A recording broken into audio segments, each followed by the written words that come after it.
Bismillahirrahmanirrahim.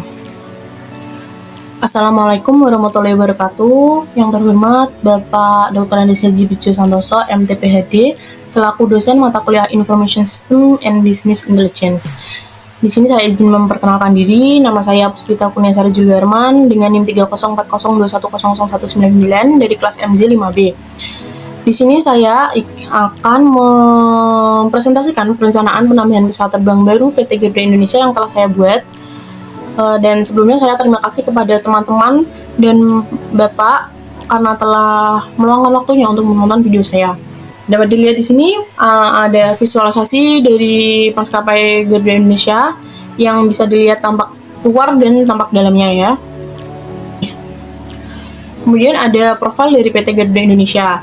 PT Garuda Indonesia Persero Tbk ini adalah maskapai penerbangan nasional Indonesia yang didirikan pada tahun 1949 yang berkantor pusat di Bandara Udara Internasional Soekarno-Hatta. Garuda Indonesia ini merupakan salah satu maskapai penerbangan terbesar dan terbaik di Asia Tenggara yang memiliki pelayanan destinasi tidak hanya di domestik saja, tetapi juga sampai ke internasional.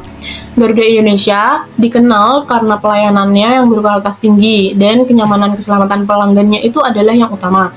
Garuda Indonesia ini juga menyediakan layanan penerbangan di berbagai destinasi di seluruh dunia, tidak hanya pada daerah-daerah Indonesia saja. Seperti daerah Asia, Australia, Timur Tengah, Eropa, Amerika, dan masih banyak negara-negara lainnya. Maskapai ini juga menawarkan berbagai kelas penerbangan. Ada penerbangan kelas ekonomi, itu untuk kelas menengah, ada penerbangan kelas bisnis dan kelas 1, itu untuk masyarakat menengah ke atas. Dan tidak dipungkiri juga ada perbedaan pelayanan pada setiap kelas dan ada perbedaan biaya pengeluaran yang dikeluarkan. Kemudian saat ini Garuda Indonesia ini memiliki armada modern yang terdiri dari pesawat terbang baru termasuk Boeing 777, Airbus A330, dan pesawat Boeing 737. Maskapai ini terus mengembangkan armadanya untuk meningkatkan pengalaman penerbangan penumpang. Kemudian penghargaan yang pernah didapatkan Garuda Indonesia ini ada meraih berbagai penghargaan industri penerbangan, termasuk penghargaan maskapai penerbangan terbaik di dunia oleh Skytrax. Penghargaan ini mencerminkan salah satu komitmen Garuda Indonesia terhadap kualitas layanan dan keamanan pelanggan. Kemudian inovasi dan teknologi yang ada pada Garuda Indonesia ini, Garuda Indonesia terus mengadopsi teknologi terbaru dalam pengoperasiannya, termasuk sistem pemesanan online agar pelanggannya itu lebih mudah dalam memesan tiket. Kemudian ada layanan in-flight entertainment, kemudian ada fasilitas kenyamanan lainnya untuk penumpang. Kemudian di sini ada keputusan unstructured yang dilakukan oleh Garuda Indonesia. Yang menurut saya ini penting itu adalah penambahan pesawat terbang baru. Jadi emiten maskapai PT Garuda Indonesia ini pada Jumat 8 Agustus 2023 ini secara resmi telah menerima satu pesawat terbang tambahan dengan jenis Boeing 737-800NG. Pesawat terbang ini merupakan bagian dari rencana penambahan armada Garuda Indonesia.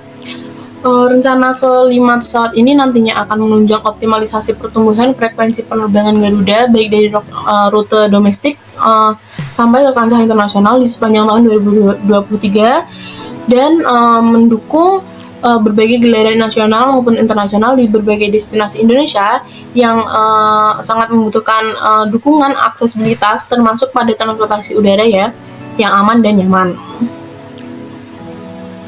Kemudian ke faktor-faktor yang mempengaruhi pengambilan keputusan itu ada apa aja sih? Yang pertama, adanya permintaan pasar. Karena kemungkinan kedepannya itu ada peningkatan permintaan pelanggan dan pasar itu sangat amat bisa terjadi. Jadi saya harap Garuda Indonesia ini bisa memutuskan untuk menambah pesawat terbang baru agar suatu saat bisa tidak terjadi kekurangan ini jadwal penerbangan atau bisa memenuhi permintaan yang akan datang. Kemudian yang kedua ada efisiensi bahan bakar. Jadi biasanya pesawat terbang keluaran terbaru itu lebih hemat dalam penggunaan bahan bakar. Maka dengan mengganti dengan pesawat terbang yang lama dengan yang baru itu mungkin bisa menjadi suatu pengurangan biaya operasional dengan jangka waktu yang panjang. Kemudian ketiga adanya pesaing. Nah, tidak dipungkiri juga di Indonesia ini masih banyak maskapai penerbangan lainnya selain Garuda Indonesia ya. Jadi di sini seharusnya Garuda Indonesia ini bisa lebih mengoptimalkan dan mengembangkan maskapainya agar bisa menyaingi dan bisa tetap berada di kualitas tertinggi dari pihak-pihak pesaing lainnya. Kemudian ada biaya operasional. Nah, biaya operasional ini tidak dipungkiri juga ya, pengeluaran modal untuk pembelian pesawat terbang baru itu cukup besar, tapi tidak lebih besar dari perawatan pesawat terbang tua dibandingkan dengan membeli pesawat terbang yang baru. Jadi diharapkan ini bisa membantu untuk mengurangi biaya operasional jangka panjang dengan pemilihan untuk pembelian pesawat terbang baru. Kemudian yang kelima ini ada rute penerbangan. Jika Garuda Indonesia ini memiliki rencana untuk menambah rute-rute penerbangan atau meningkatkan frekuensi penerbangan pada rute yang sudah ada, mereka membutuhkan lebih banyak pesawat terbang baru untuk mendukung hal-hal tersebut.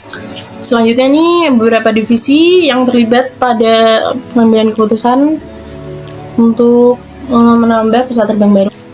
Kemudian informasi yang harus dikumpulkan pada saat penambahan pesawat terbang Garuda ini, yang pertama ada data pasar. Nah, data jumlah penumpang pesawat terbang di Indonesia setiap tahunnya itu. Prediksinya pada akhir tahun 2023 ini kenaikan jumlah penumpang itu sebanyak 30%. Nah, PT Garuda Indonesia ini memperkirakan akan ada kenaikan jumlah penumpang hingga 30% karena liburan akhir tahun. Biasanya itu kan kenaikan jumlah penumpang itu hanya 20% karena libur akhir tahun, tetapi karena ini dibarengi dengan adanya masa pemilu, itu akan lebih menaikkan jumlah penumpang dibanding kondisi normal, karena selama masa pemilu ini biasanya banyak para legislatif dari DPR dan DPD dari Jakarta mau berpergian ke daerah-daerah terpencil untuk mengumpulkan massa dan suara, sehingga ini diperkirakan bisa naik sampai 30%. Nah, Irfan selaku direktur mengungkapkan saat ini tingkat keterisian kursi ini atau okupansi pesawat terbang Garuda Indonesia ini sudah hampir 80%.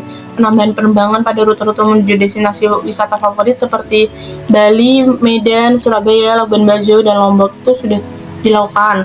Namun lantaran masa liburan ini bersamaan dengan masa-masa pemilu, jadi bisa terjadi penambahannya tidak hanya pada rute-rute destinasi wisata, tetapi penambahan pada rute-rute menuju daerah-daerah terpencil atau daerah-daerah kecil. Yang kedua ada harga pasar. Nah, harga tiket pesawat ini biasanya naik sampai 3 kali lipat saat momen-momen tahun baru atau momen-momen penting gitu.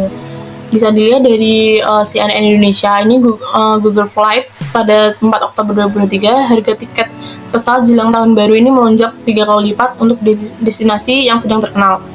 Yang pertama, ini harga termurah ada 409.000 dengan maskapai Jetstar. Ada harga termurah di 1,3 juta dengan maskapai Scoot. Ada harga termurah 1,2 juta dengan maskapai Transnusa menuju ke Ngurah Rai. Harga termurah 819. Itu penerbangan dengan maskapai Transnusa. Ini merupakan